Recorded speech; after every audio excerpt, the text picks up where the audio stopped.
Chapter 2 The Balancing Glass. Nearly 10 years had passed since the Dursleys had woken up to find their nephew on the front step. But Privet Drive had hardly changed at all. The sun rose on the same tiny front gardens and lit up the base number 4 on the Dursleys' front door. It crept into their living room, which was almost exactly the same as it had been on the night when Mr. Dursley had seen the fateful news report about the owls. Only the photograph on the mantelpiece really showed how much time had passed. 10 years ago, there had been a lot of pictures of what looked like a large pink beach ball wearing different colored bobble hats. But Dudley Dursley was no longer a baby, and now the photographs show a large blond boy riding his first bicycle on the roundabout at the fair, playing a computer game with his father, being hugged and kissed by his mother. The room holds no sign at all that other boy lives in the house too. Yet Harry Potter was still there, asleep at the moment, but not for long. His Aunt Petunia had walked, and it was her shrill voice which made the first noise of the day. Up, get up now. Harry woke with a start. His aunt rapped on the door again. Up, she shrilled. Harry heard her walking toward the kitchen, and then the sound of the frying pan being put on the cooker. He rolled on his back and tried to remember the dream he had been having. It had been a good one. There had been a flying motorbike in it. He had a funny feeling he had the same dream before. His aunt was back outside the door. Are you up yet? She demanded. Nearly, said Harry. Well, get and move on. I want you to look after the bacons. And don't you dare let it burn. I want everything perfect on Dudley's birthday. Harry groaned. What do you say? His aunt snapped through the door. Nothing, nothing. Dudley's birthday. How could he forgotten? Harry got up slowly out of the bed and started looking for the socks. He found a pair under his bed, and after pulling a spider off one of them, put them on. Harry was used to spiders because the cupboard under the stairs was full of them, and that was where he slept. When he was dressed and went down the hall into the kitchen, the table was almost hidden beneath old Dudley's birthday presents. It looked as though Dudley had got the new computer he wanted, not a mention of second television and a racing bike. Exactly why Dudley wanted a racing bike was mystery to Harry. As Dudley was very fat and hated exercise, unless of course it involved punching somebody. Dudley's favorite punch bag was Harry, but he couldn't often catch him. Harry didn't look it, but he was very fat. Perhaps it has something to do with living in a dark cupboard. But Harry had always been smaller and skinny for his age. He looked very smaller and skinnier than he really was because all he had to wear were old clothes for Dudley, and Dudley was almost 4 times bigger than he was. Harry had a thin face, knobbly knee, black hair, and bright green eyes. He wore round glasses held together with a lot of sellotape because of all the times Dudley had punched him on the nose. The only thing Harry liked about his own appearance was very thin scar on his forehead, which was shaped like a bolt of lightning. He had had it as long as he could remember, and the first question he could ever remember asking his Aunt Petunia was how he got it. In a car crash when your parents died, he had said, and don't ask questions. Don't ask questions. That was a first rule of quiet life with the Dursleys. Uncle Bennet entered the kitchen, and Harry was turning over the bacon. Comb your hair, he talked. But by way of morning greeting. About once a week, Uncle Bernard looked over the top of his newspaper and shouted at Harry needing a haircut. Harry must have had a more haircut than the rest of the boys in class put together, but it made no difference. His hair simply grew that way, all over the place. Harry was frying eggs by the time Dudley arrived in the kitchen with his mother. Dudley looked a lot like Uncle Bernard.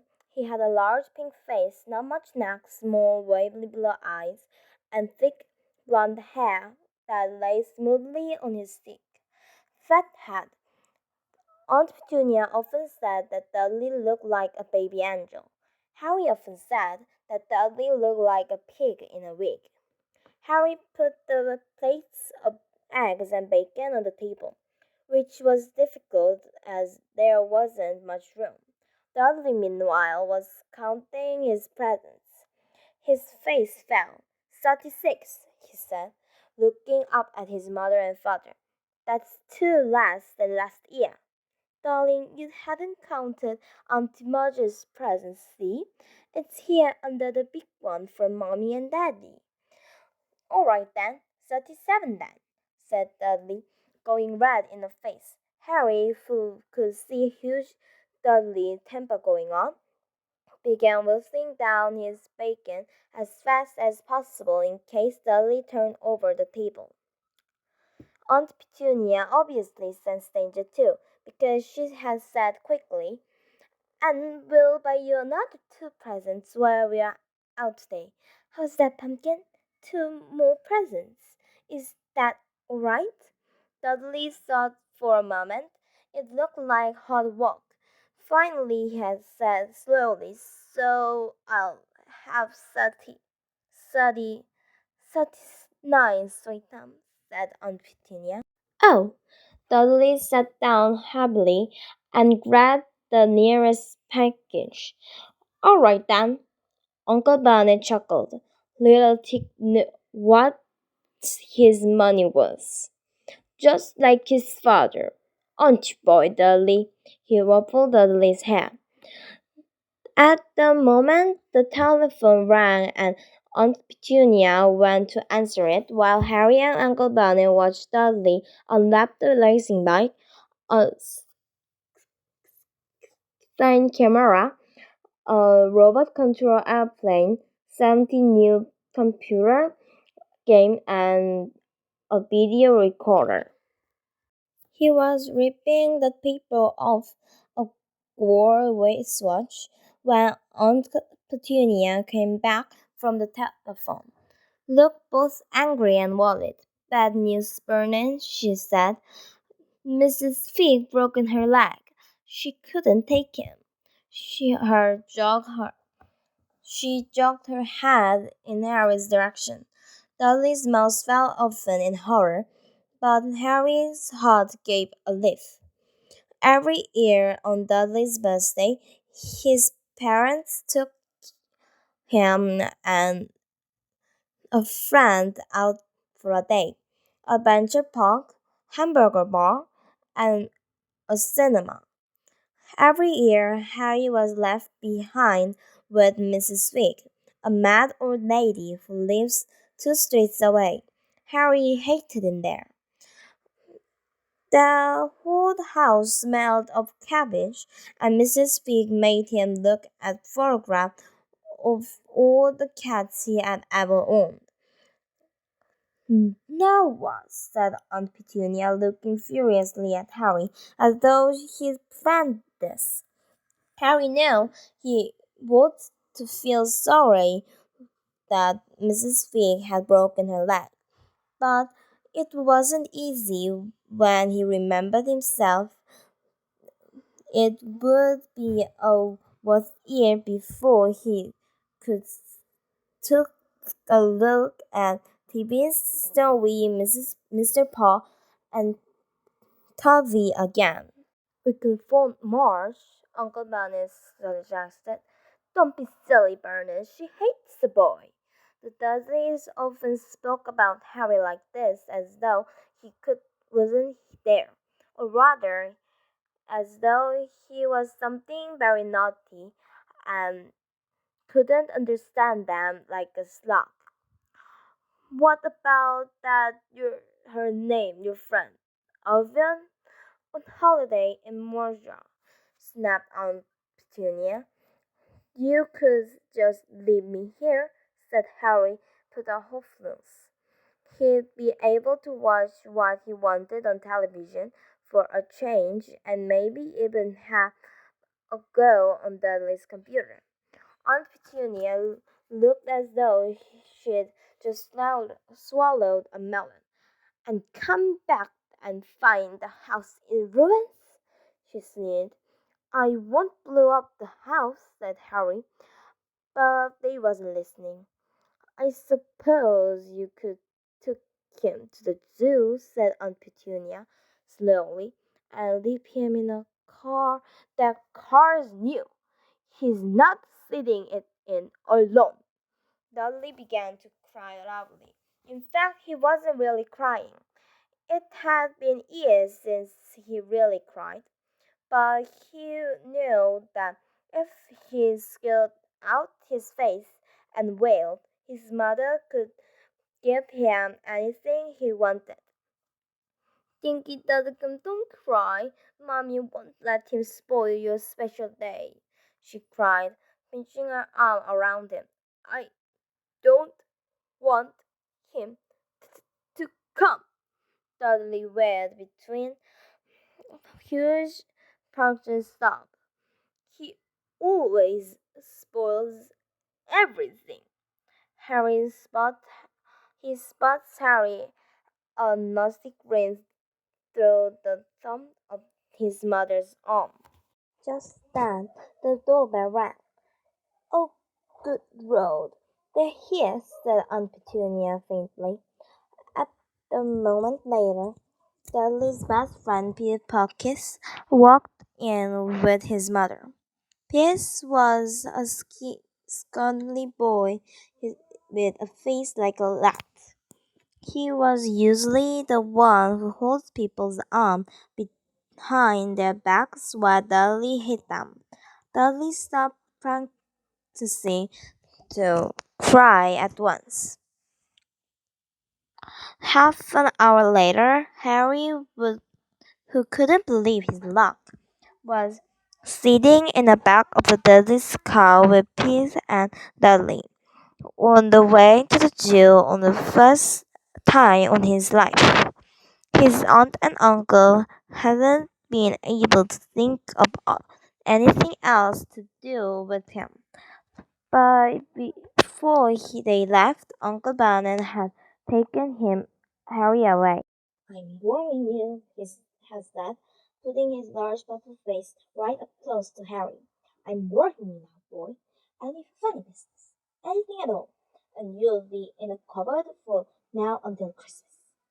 I'm not going to do anything, said Harry, honestly, but Uncle Vernon didn't believe him. No one ever did. The problem was strange things often happened around Harry, and it was just no good telling the Dudleys he didn't make them happen.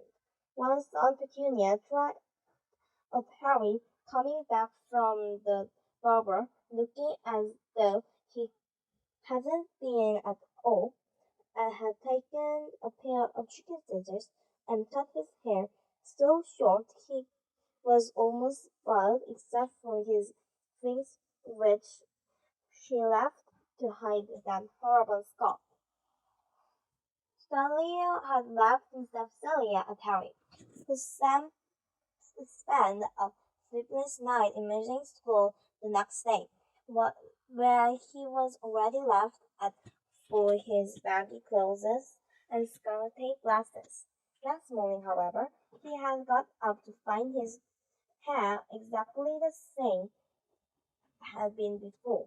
Aunt Petunia had scanned it off. He had been given a week in his cupboard for this, even though he had tried to explain that he couldn't explain how it had grown back so quickly.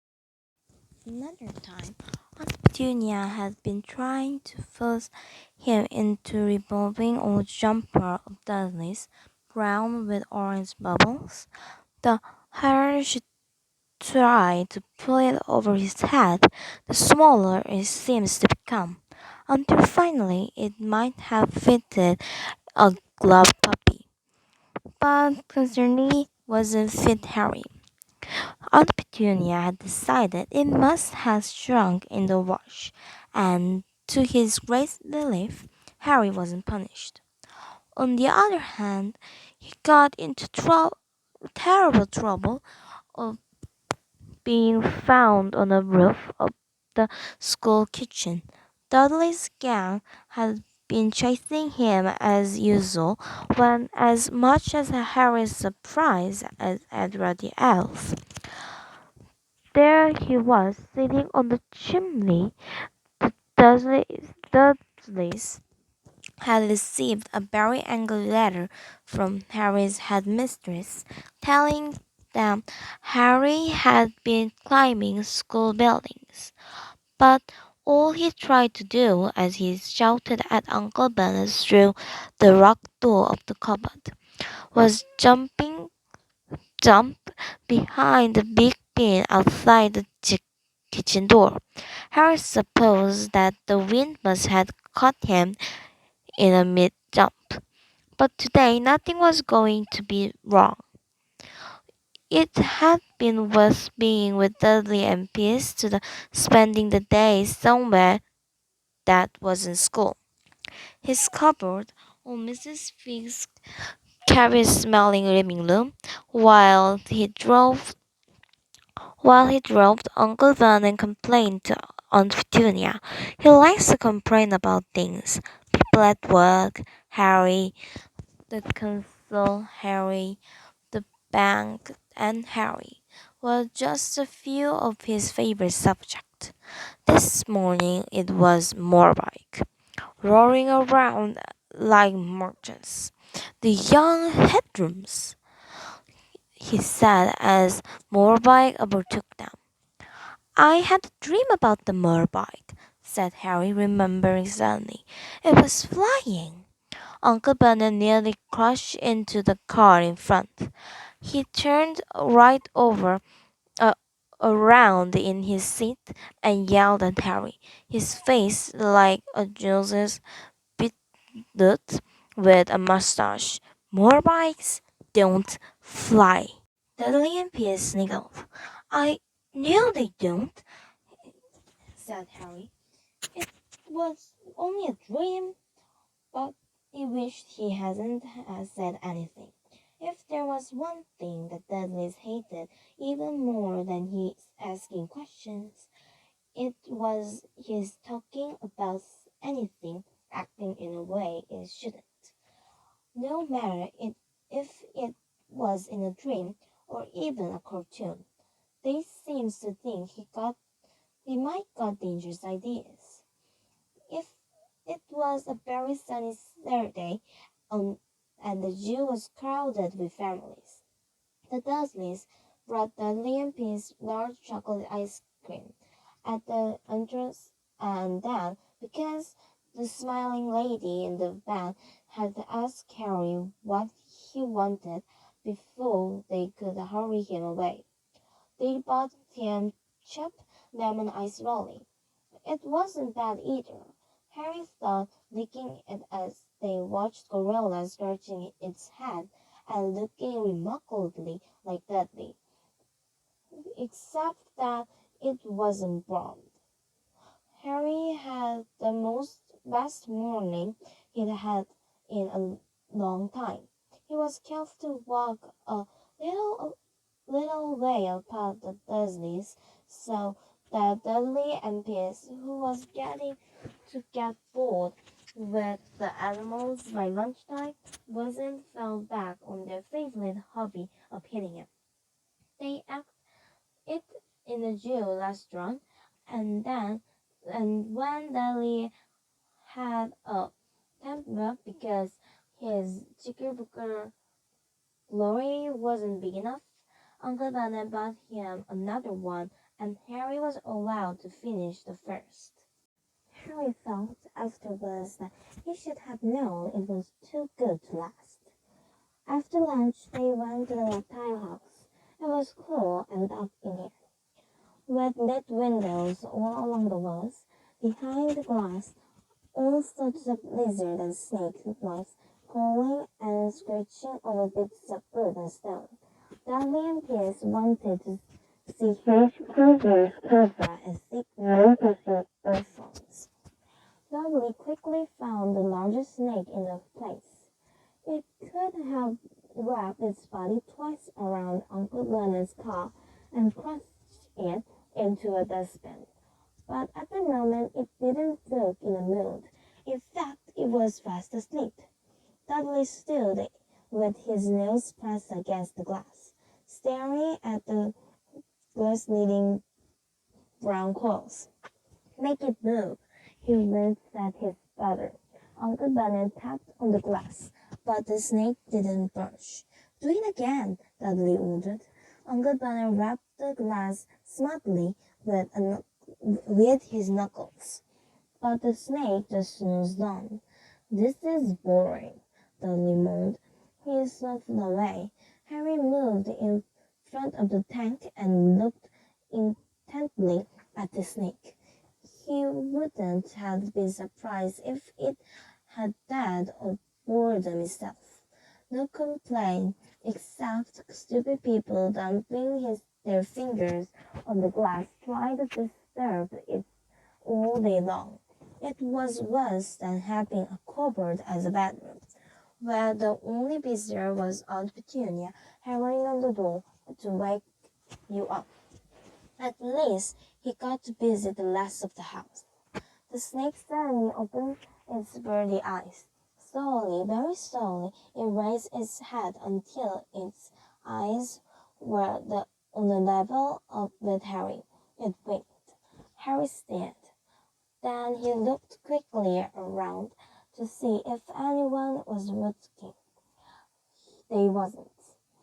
Harry looked back at the snake and winked too. The snake jerked its head toward Uncle Bernard and Dudley, then raised its eyes to the ceiling. It gave Harry a look that said quite plainly, I got that all the time. I know, Harry muttered through the glass, though he wasn't sure the snake could hear him. It must be really annoying. The snake nodded vigorously. Where do you come from anyway? Harry asked. The snake jerked its tail on the little sign next to the glass. Harry peered at it. Boa constrictor, Brazil. Was it nice there? The boa constrictor grabbed its tail at the sign again, and Harry read on. This specimen was born in a zoo.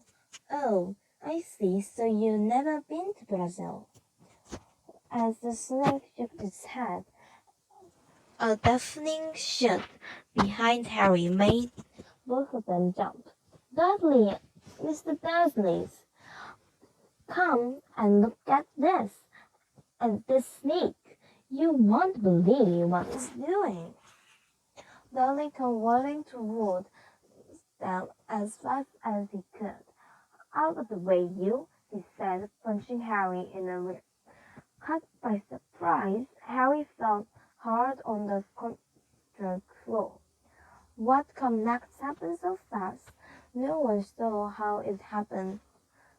1 second, Pierce and Dudley were leaning up right up close to the glass. The next, they had leaped back with howls of horror. Harry sat up and gasped. The glass front of the boa constrictor tank was vanished. The giant snake was uncoiling itself rapidly, scraping out on the floor. People throughout the reptile house screamed and started running to the exit. As the snake slid swiftly past him, Harry could have sworn a low, hissing voice said, Brazil, here I come. Thanks, amigo. The keeper of the reptile house was in shock. But the glass, he to say, "Where did the glass go?"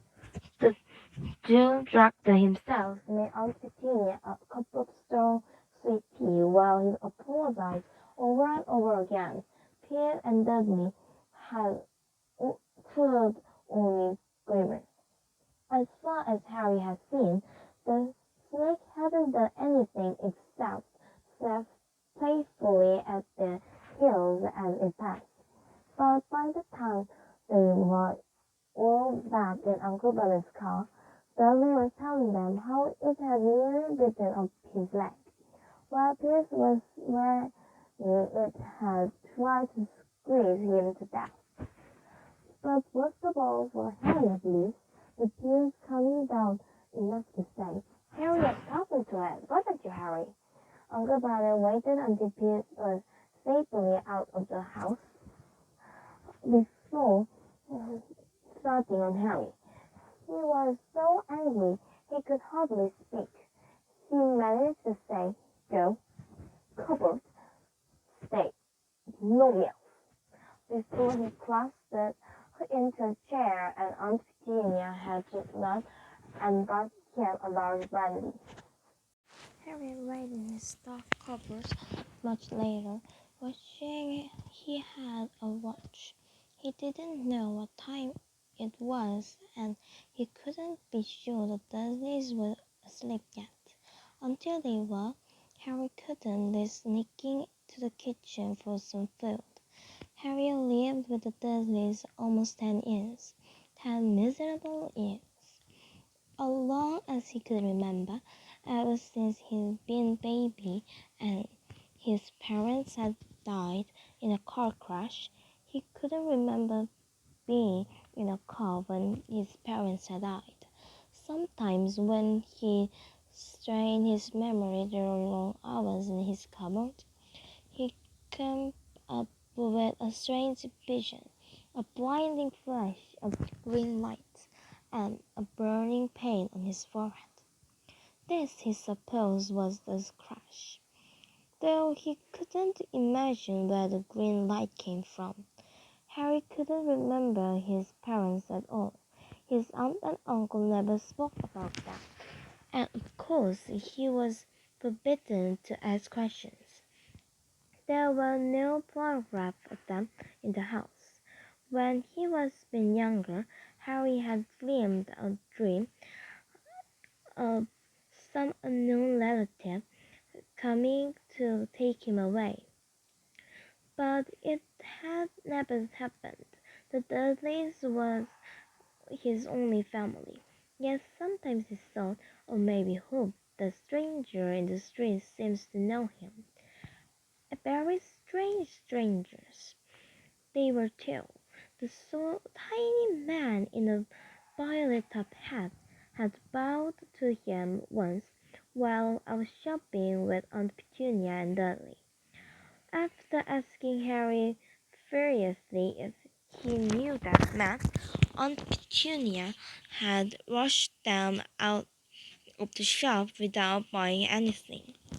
A wild-looking old lady dressed in a green had waved merrily at him once on a bus. A bald man in a very long purple coat had actually shaken his hand in the street the other day and then walked away without words.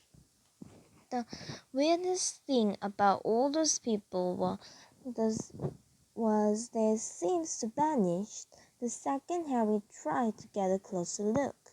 At school, Harry had no one.